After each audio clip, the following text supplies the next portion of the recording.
potensi untuk reshuffle di tahun 2022 dari sisi pertimbangan politis sangat mungkin. Wah, menarik.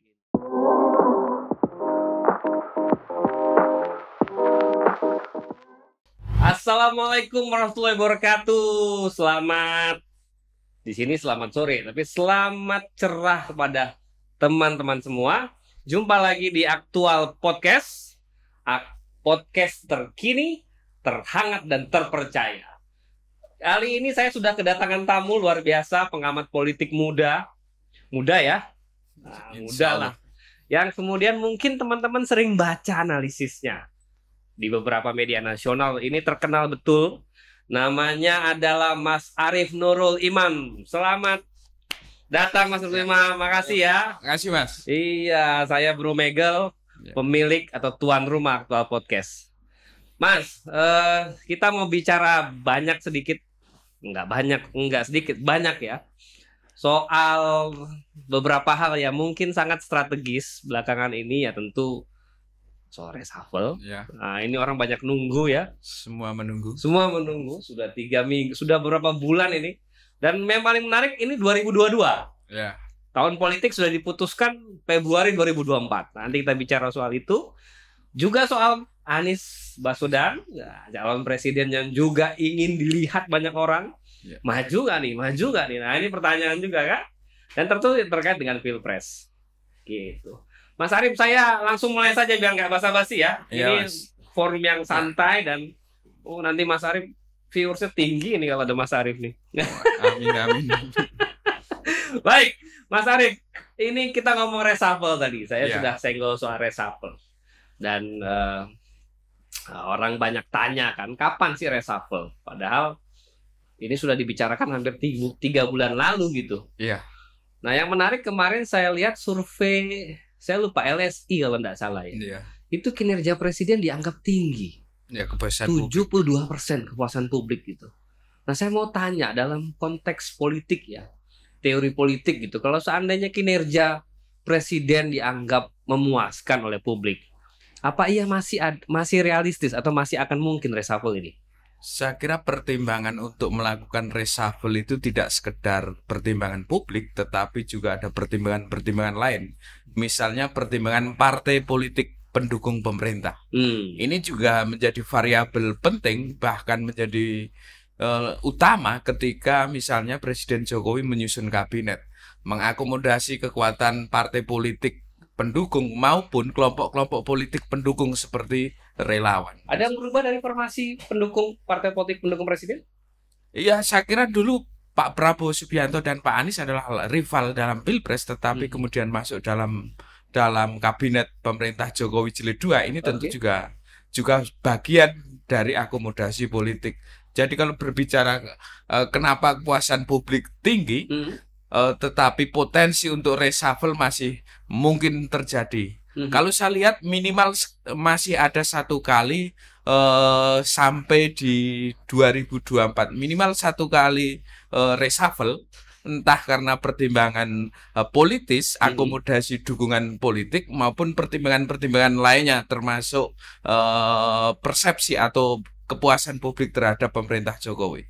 Tahun ini kemungkinan yang 2022 ini ada reshuffle atau tidak? Kalau berbicara kemungkinan, tentu yang bisa memastikan presiden dan Tuhan, karena itu hak prerogatif. Tetapi jika melihat dinamikanya, tahun 2022 adalah tahun politik di mana star politik, para politisi, para tokoh yang tidak mau maju capres telah melakukan konsolidasi, harus declare ya. Iya, mencoba membangun simpul-simpul massa, melakukan deklarasi capres maupun relawan.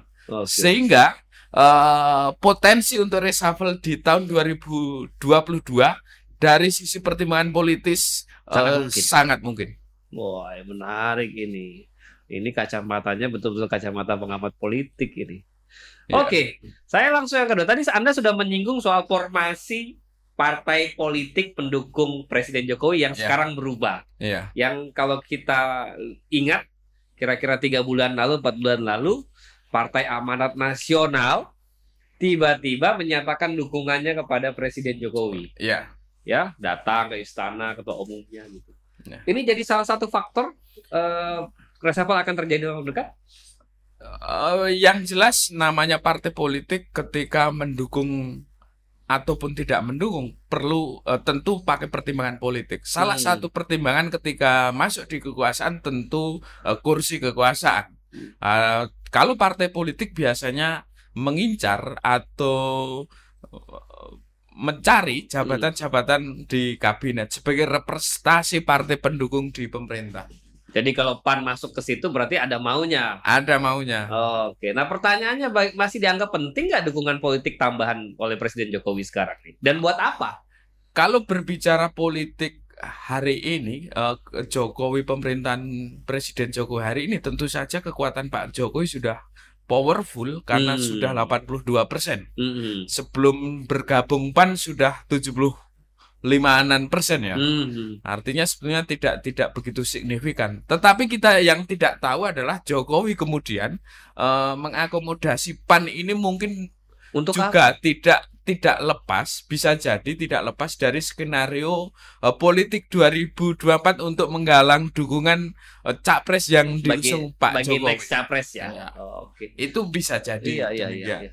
Makanya kemarin kan sempat mikir kita ya. Ini jangan-jangan undang PAN untuk mendukung kesuksesan 3 periode. Tapi kan alhamdulillah nih semua ya para penonton ini dengan Komisi 2 memutuskan bahwa pemilu serentak akan khusus Pilpres dan Pileg tanggal 14 Februari, kemudian Pilkada tanggal 20 bulan Juni gitu ya. Itu sudah nggak ada lagi nih kecurigaan kita nih Pak Jokowi mau maju 3 periode. Nah, maksud saya kembali ke soal tadi. Untuk apa selain membangun galangan dukungan bagi next capres, apa sebenarnya kepentingan Pak Jokowi menambah kembali formasi partai pendukungnya ini? Saya pernah mengulas bahwa ada 3 pola dalam rekrutmen menteri. Oke. Pertama, rekrutmen berbasis meritokrasi atau berbasis kapasitas, pengalaman, kompetensi. Ini biasanya diisi oleh profesional murni, tidak terafiliasi atau kemudian menjadi bagian kekuatan partai politik. Ini bisa kita lihat misalnya Menteri Keuangan Sri Mulyani itu bagian profesional murni karena dianggap pakar keuangan sehingga dia diplot sebagai Menteri Keuangan. Sangat profesional menteri itu, sampai 4 kali nggak pernah diganti itu Menteri Keuangan itu. Dari siapapun presidennya, Menteri Keuangan Sri Mulyani itu basis meritokrasi. Kedua, kabinet berbasis konsesi politik. Artinya orang-orang yang diangkat menjadi menteri karena sebagai penghargaan politik atau sebagai reward politik karena telah mendukung ataupun karena dianggap memiliki jasa kepada Presiden Jokowi, kepada presiden siapapun presidennya. Misalnya menteri-menteri yang berasal dari partai politik ataupun kelompok relawan hari ini yang duduk di pemerintah Pak Jokowi menjadi menteri, tentu itu tidak bisa lepas politik, konsesi politik. Ini sangat banyak dan 40% lebih saya kira. Yang ketiga tadi? Yang ketiga polanya campuran. Kombinasi. Artinya ada yang presiden mengangkat seorang menteri karena satu melihat sisi profesionalismenya, kedua melihat dukungan politiknya, entah dukungan politik partai politik atau kekuatan politik lainnya, misalnya ormas ataupun kekuatan relawan. Itu bisa kita lihat misalnya beberapa menteri, misalnya Menko PMK, dia profesional tetapi didukung kekuatan ormas besar Muhammadiyah. Iya. Saya paham ini maksudnya. Tapi yang pasti kabinet Pak Jokowi ini mix ya. Yang tadi Mas sebut campuran antara meritokrasi dan konsesi politik ya. Pak Jokowi lebih ke cenderung yang ketiga ya, mix. Ada yang tidak ada yang betul-betul, ada yang profesional murni, meritokrasi, basis meritokrasi, ada yang memang konsesi politik, ada yang memang campuran. Sehingga ini gaduh-gaduh lah kabinet. Siap. Sampai soal gado-gado tadi, saya setuju dengan apa yang Mas Arief sampaikan bahwa Iya. yang tahu akan ada reshuffle atau tidak cuma Presiden. Tuhan dan Presiden Jokowi. Oke. Baik, kita sekarang bicara tadi Mas sudah singgung-singgung soal Capres 2024. Ya. Nah, ini Capres yang ya dirindu juga tidak disukai juga oleh sebagian orang gitu ya. Namanya Mas Anies Baswedan. Ya. Gubernur DKI yang akan selesai bulan Oktober nanti ya, 2022. Nah, kita akan bahas soal Mas Anies ini. Ya. Saya ingat dulu Mas Arief pernah menulis satu artikel tentang partai politik yang potensial akan mendukung Anies Baswedan sebagai calon presiden 2024. Ada 3 partai ya. Saya sebut ya di sini ya, supaya orang pada tahu nih. Pertama menurut Mas Arief adalah Partai Nasdem, yang kedua adalah Partai Amanat Nasional, PAN, dan ketiga adalah saya lupa Demokrat atau Nasdem, PAN, PKS. Sorry, kita lupa sendiri pada kita yang nulis ya. Oke. Nah, gimana sebenarnya analisisnya itu? Anies Baswedan adalah tokoh yang tidak berpartai politik, tetapi Anies Baswedan menjalin komunikasi dan memiliki kedekatan politik dengan banyak pihak, dengan beberapa pihak, sehingga saya sebut Anies Baswedan potensial didukung oleh 3 partai tersebut. Oke. Nah, kenapa potensial? Karena Anies Baswedan minimal komunikasi secara intens dengan 3 partai tersebut. Dari mana Anda tahu? Ya, paling tidak yang saya lihat dari pergerakan politik Anies Baswedan. Oke. Misalnya kita tahu dari faktor kenapa saya bilang Nasdem potensial mengusung Anies Baswedan, karena satu, Anies Baswedan adalah deklarator Ormas Nasdem pertama kali ya. Pertama kali. Saya ingat. Di mana dari histori sisi sejarah ini Anies Baswedan memiliki kedekatan dengan Surya Paloh.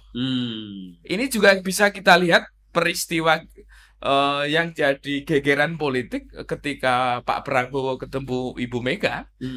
Pak Surya Paloh melakukan manuver ketemu Anies Baswedan. Ini kenapa saya sebut Nasdem potensial mendukung Anies Baswedan. Secara komunikasi maupun histori mereka punya modal atau memiliki kedekatan sehingga bisa saja Anies diusung oleh Partai Nasdem. Saya senang Mas Arief manggil Nasdem versi Inggris ya. Kedua, PKS, Partai Keadilan Sejahtera, yang saya lihat Anies ini selama ini merepresentasikan sebagai tokoh Muslim.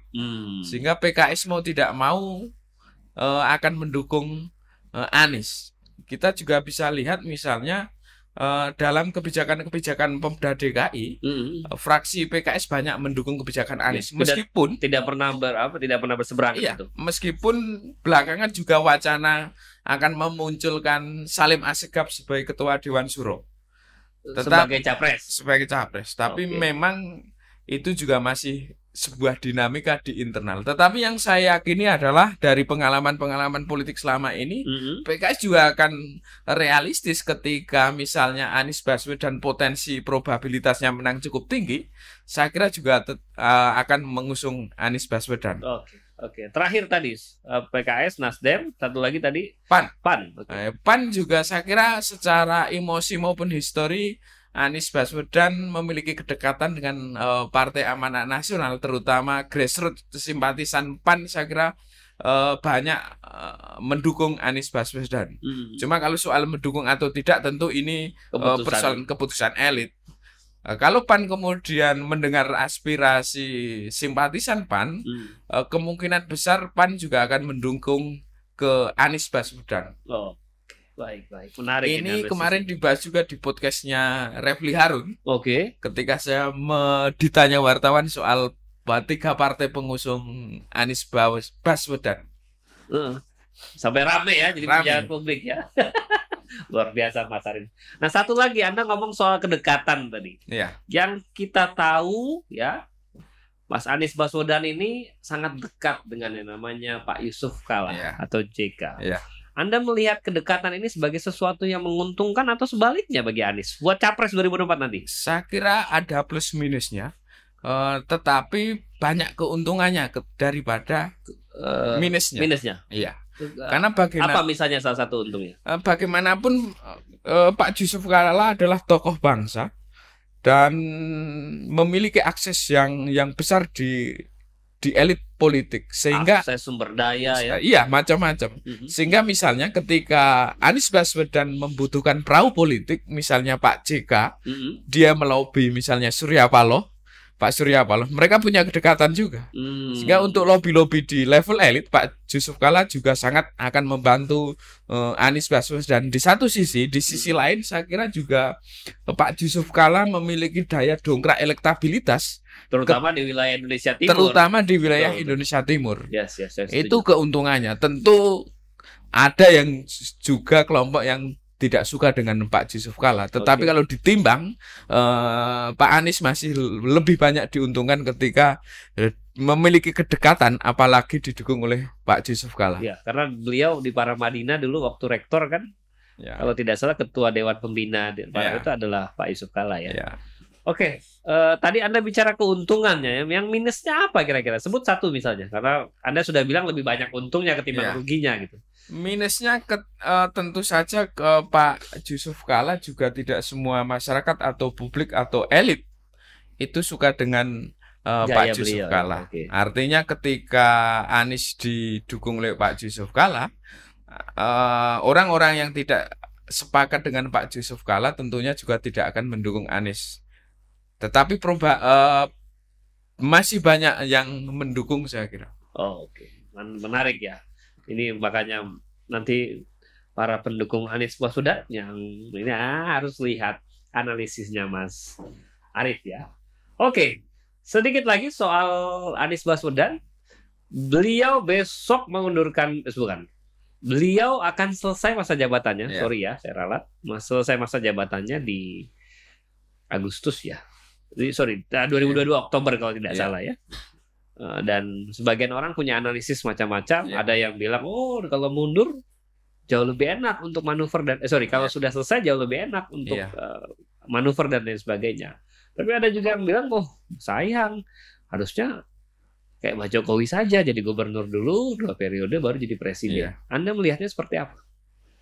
Saya kira ketika seorang politisi seperti Mas Anies ini, ketika ada peluang untuk naik level atau naik di level lebih tinggi, dia tentu akan mengambil level yang lebih tinggi. Ketika misalnya peluang untuk masuk di bursa capres, dia bisa memenuhi dukungan partai politik dan potensi elektoral tinggi, tentu Anies sebagai politisi akan lebih banyak mengambil bermain di pilpres. Jadi menurut Anda jauh lebih menguntungkan dengan selesainya masa jabatan ini? Saya kira memang begini ya, salah satu problem tokoh publik di Indonesia itu biasanya tokoh publik yang karena jabatan publik elektabilitasnya tinggi, tetapi ketika tidak menjabat kemudian drop. Tetapi Anies memiliki keahlian untuk memainkan panggung. Itu kelebihannya Mas Anies ya. Ketika misalnya dia tidak memiliki jabatan publik sebagai gubernur DKI Jakarta, tentu Anies akan menciptakan banyak panggung untuk agar terekspos dan kemudian masyarakat melihat dan mengingat. Kita misalnya ingat program Anies Baswedan Indonesia Pengajar. Itu sampai secara sekarang semua orang ingat itu. Iya, secara politik kan bisa dibaca sebagai panggung. Sehingga Anies dikenal publik dan elit trust percaya pada Anies Baswedan dan kemudian ditunjuk sebagai Menteri Pendidikan. Itu kehebatan kelebihan Anies Baswedan. Dan satu hal lagi, jeda antara masa dia berhenti ada 2 tahun, ada 2 tahun. Tidak, karena pendaftaran di 2023 Agustus atau apa. Jadi durasi waktunya tidak terlalu lama. Setahun ya. Setahun kemudian sudah masa kampanye. Jadi tidak begitu panjang waktunya. Jadi sudah tepat sebenarnya kalaupun misalnya berhenti masa jabatan di Agustus 2022 ya. Dan Anies punya keahlian untuk memainkan banyak panggung. Itu kelebihan Anies Baswedan. Luar biasa. Ini ya sekali lagi saya undang semua para pendukung Mas Anies Baswedan untuk nonton podcast ini. Oke Mas, siap. Kita sudahi pembahasan soal Mas Anies. Kita bicara next, namanya kita bicara di soal Pilpres 2024. Oke. Yang menarik kemarin itu ya soal keputusan Komisi 2 dan KPU ya. Dan unsur pemerintah juga Mendagri yang memutuskan bahwa Pilpres dan Pileg akan dilakukan pada tanggal 14 Februari 2024. Saya kemarin sempat ngobrol sama anak-anak, bercanda nih saya bilang, jangan-jangan habis nyoblos besok dapat coklat gitu kan. Wah, asik juga ini. Karena bertepatan dengan hari Valentine. Nah, Mas melihat ada pengertian lain atau ada makna lain nggak? Kenapa sih tiba-tiba elit kita memutuskan pelaksanaan tanggal 14 Februari?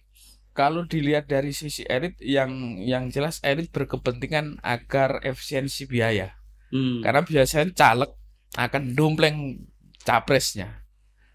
Tetapi memang ketika Pilpres dan pilihan legislatif DPR di tingkat pusat sampai daerah dan DPD digabung, itu juga menimbulkan kekhawatiran di mana kejadian di pemilu 2019 saat mencatat di sebuah harian nasional artikel itu bahwa 600 ya yang meninggal. Iya, ketika gelaran pemilu serentak ini digelar, manusia atau petugas TPS dipaksa untuk mengikuti aturan undang-undang dihitung tanpa jeda. Itu akan artinya memaksa tubuh manusia untuk bekerja di luar kemampuannya. Betul. Ini apalagi ditambah Pilpres, tentu akan durasinya lebih panjang. Padahal aturan undang-undang kalau tidak dirubah itu tidak boleh jeda. Artinya selesai langsung dihitung. Itulah yang kemudian menyebabkan banyak petugas KPPS itu yang kemudian sakit bahkan mati karena dia akan harus melaksanakan undang-undang ini. Kalau kemudian kemarin sudah diketok 12 Februari 2024 secara bersamaan, apalagi tambah Pilpres, tentu harus ada mitigasi atau pencegahan kasus 2019 bisa terulang lagi. Supaya tidak bisa berulang ya. Nah, saya malah mau tanya soal 14 Februarinya. Ada analisis nggak kenapa diputuskan di 14 Februari? Bertepatan dengan hari Valentine. Wah, kalau sisi mungkin Mas Arief melihat bahwa biar damai diputuskan tanggal 14 Februari gitu kan. Supaya nggak ada lagi keresahan seperti yang lalu-lalu. Tidak terlalu tajam friksinya sehingga kemudian ada kesana analisis atau gimana? Ya, secara psikologi mungkin bisa jadi bahwa memilih tanggal 14 biar psikologinya masyarakat tenang, masyarakat damai karena hari Valentine. Tetapi kemudian juga kalau dilihat dari sisi ini juga saya kira bukan menjadi pertimbangan utama ya. Kalau kemudian tinggal pilihan tanggal 14 Februari karena pertimbangan itu. Enggak, bukan karena pertimbangan itu. Saya malah pengen tanya ke Mas Arief, apa analisisnya? Ada nggak atau ya kemarin kan sebenarnya tarik ulur ya antara saya kira kalau kemudian penetapan tanggal itu lebih ke konsensus di level lembaga negara antara pemerintah dan penyelenggara. Antara penyelenggara. Nah, mereka punya argumen dan pertimbangan masing-masing. Nah, ketemulah konsensus ini di 14 Februari. Baik, saya menunggu jadwal para penyelenggara nih, KPU, Bawaslu ya, Kemendagri atau siapapun untuk menjelaskan kenapa pilihannya di tanggal 14 Februari. Nanti kita sambung lagi. Mas Arief tetap soal Pilpres. Mas Arief, yang sekarang juga sedang ramai itu adalah soal presidensial threshold yang digugat oleh sebagian orang gitu ya. Bahkan diharapkan, kalau tidak salah sama kelompoknya Mas Refli Harun, itu turun sehingga tidak ada sampai 0% gitu. Dari 20% ke 0%. Nah, sekarang pertanyaan saya ke Mas Arief adalah, kalau seandainya misalnya besok diturunkan atau tidak diturunkan, akan seperti apa poros politik yang tercipta dengan keputusan MK nanti soal threshold ini? Kalau misalnya MK memutuskan PT masih 20%, saya kira pasangan capres cawapres paling sekitar 3, maksimal 4. Tetapi 3 saja sudah bagus.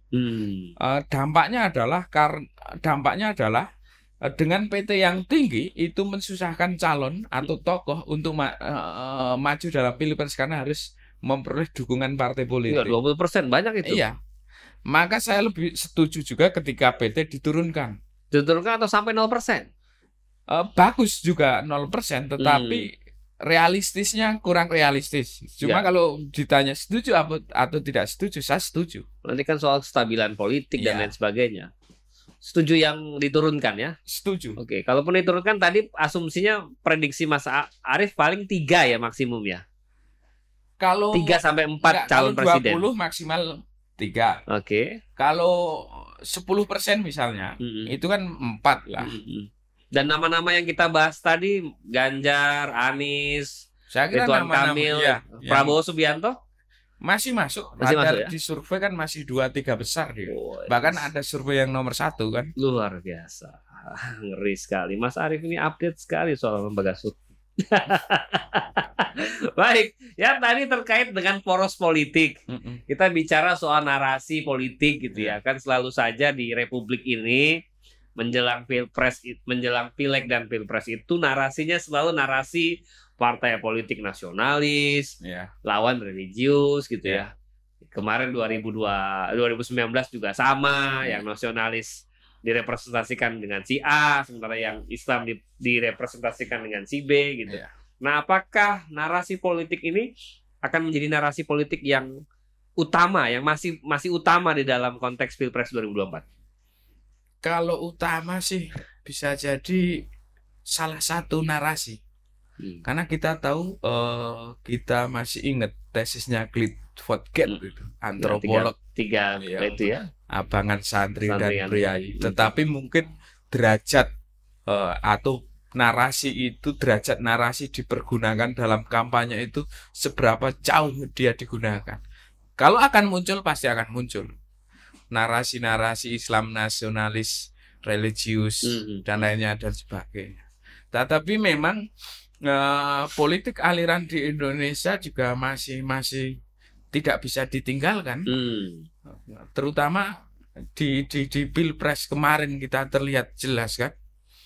Dan kemudian kalau kita lihat di 2024, saya kira narasi-narasi itu masih muncul. Friksinya akan setajam seperti 2019 lalu? Tergantung.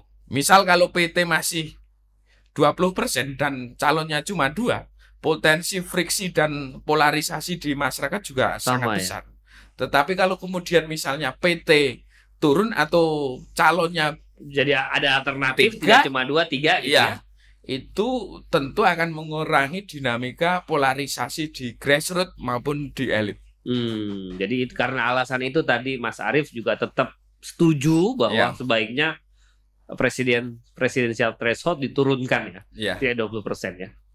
Oke, sudah pilpres soal segala macam, saya tuh ya ini juga mungkin mendorong kita ke ini ya, terakhir ya. Saya tuh agak malas sebenarnya ketika ngomong sama kelompok muda, mereka tuh malas melihat politik karena persoalan friksi yang tajam, intrik dan segala macam. Nah, pertanyaan saya adalah, menurut Mas Arief nih ya, kalau lihat demografi kan 2024 besok tuh hampir 30-40% kalau tidak salah. 53%. 50 ya, anak-anak muda ini akan mendominasi kelompok yang harus diambil suaranya oleh Pilpres dan Parpol gitu. Menurut Anda kemana kira-kira suara kelompok milenial ini akan diberikan? Ke partai mana? Artinya saya tidak menyebut nama partai, tapi anak-anak muda sekarang kan suka misalnya digital, e-commerce gitu. Kemana kira-kira?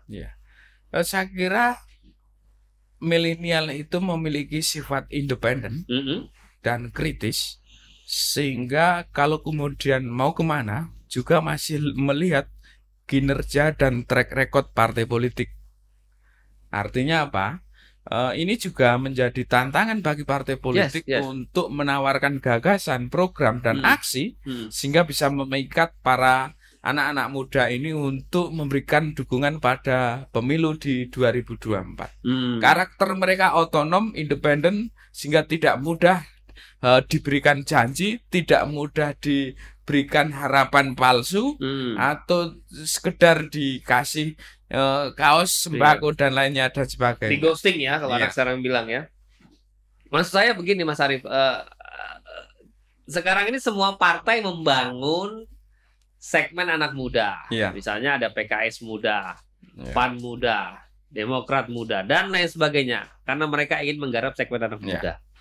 Menurut Mas Arief, sejauh ini sudah ada belum tanda-tanda partai-partai yang ini akan didekati nih, misalnya partai merah itu ya, partai PSI saya sebut misalnya, kan mengklaim dirinya sebagai partai anak muda. Apakah masih akan sama suara anak muda cenderung diberikan kepada PSI, atau malah sudah pindah sebenarnya nanti?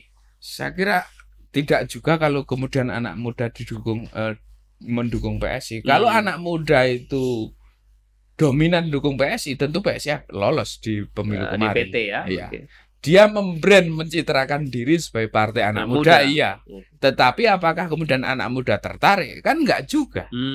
Ada, tapi kan nyatanya enggak lolos. Kalau kemudian mampu menjadi magnet anak muda, tentu PSI akan lolos.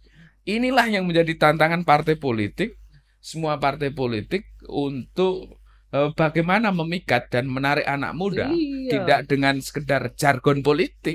Misalnya nih, saya ini makanya menarik ini, Bapak Ibu sekalian yang menonton ini, saya berharap nanti dapat inspirasi, misalnya partai politik gitu ya, memberikan janji, memberikan e-commerce, memberikan dukungan modal bagi seluruh UMKM misalnya. Misalnya memberikan beasiswa bagi anak muda Indonesia untuk pergi ke luar negeri misalnya. Itu harusnya jadi jualan.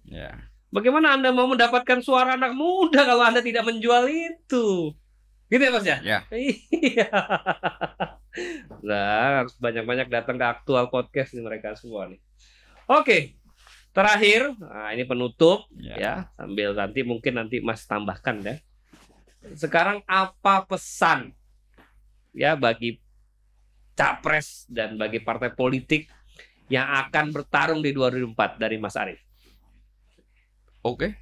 Bagi capres tentu durasi waktu sisa ini di 2024 ini itu bukan waktu yang pendek, karena itu para bakal calon presiden maupun para bakal calon wakil presiden segera melakukan langkah konsolidasi politik. Ini juga sudah dilakukan oleh banyak tokoh yang hendak maju dalam Pilpres dengan menggalang dukungan, membentuk relawan maupun melakukan deklarasi capres. Misalnya Ganjar Mania, Anies, Muhaimin, Gaspol. Karena waktunya juga pendek ya. Sudah pendek, meskipun masih ada 2 tahun, tetapi dalam kalkulasi politik waktu 2 tahun juga tidak terlalu panjang, tetapi masih ada waktu. Terus kedua, bagi para milenial tentu saja milenial akan menjadi bandul atau penentu dalam pemilu di 2024. Karena itu anak-anak muda, para milenial harus kritis, peka, dan harus melihat betul sosok-sosok politisi, caleg misalnya, mengenai track record, rekam jejak, prestasi-prestasi maupun perjuangan terhadap kepentingan publik. Termasuk juga harus kritis terhadap partai politik. Apakah kemudian hanya jualan jargon, atau kemudian memang memiliki visi dan program yang konkret untuk kemajuan anak muda ke depan. Jangan pilih caleg yang punya catatan kejahatan misalnya gitu ya. Itu salah satu contoh. Oke. Baik. Soal ini saya lupa tadi yang kita perlu diskusikan soal militer. Bukan soal militer. Soal misalnya calon presiden dari sosok purna militer gitu ya. Itu apakah akan mungkin ada di 2024 nanti? Misalnya kita sebut misalnya Panglima TNI sekarang gitu ya. Sangat mungkin. Minimal ada beberapa yang potensial, misalnya Mas AHY, Ketua Umum Partai Demokrat, Prabowo Subianto, Pak Prabowo sebagai Menhan sekaligus Ketua Umum Partai Gerindra, Pak Gatot Nurmantio, saya kira juga memiliki peluang meskipun masih belum memiliki kendaraan. Pak Andika Perkasa. Pak Andika Perkasa yang setahun lagi kayaknya sudah pensiun. Ketika dia memiliki elektabilitas, tentu juga bisa jadi akan diusung oleh partai politik. Siap. Mantap sekali. Saya kira kita cukupkan diskusi hari ini, Mas. Ya, bayar yang lain. Kami tunggu nih yang tadi disebutkan KPU mungkin bisa akan hadir di sini menjelaskan kenapa 14 Februari. Juga tadi calon presiden. Saya berharap betul Mas Anies bisa ke sini nih. Bisa mendiskusikan obrolan kita hari ini. Baik, saya kira itu ya obrolan kita dan sangat panjang, sangat menarik. Saya kira banyak ilmu yang harus diambil atau banyak sesuatu informasi yang mungkin hanya bisa didapatkan dari Mas Arief gitu ya. Sekali lagi saya ucapkan terima kasih. Kita jumpa di pertemuan nanti di episode lain. Tetap dengan saya, Bro Megel, tuan rumah, Aktual Podcast, terkini, terhangat, dan terpercaya. Terima kasih teman-teman semua. Kita pamit. Assalamualaikum warahmatullahi wabarakatuh. Kita sambil ngobrol.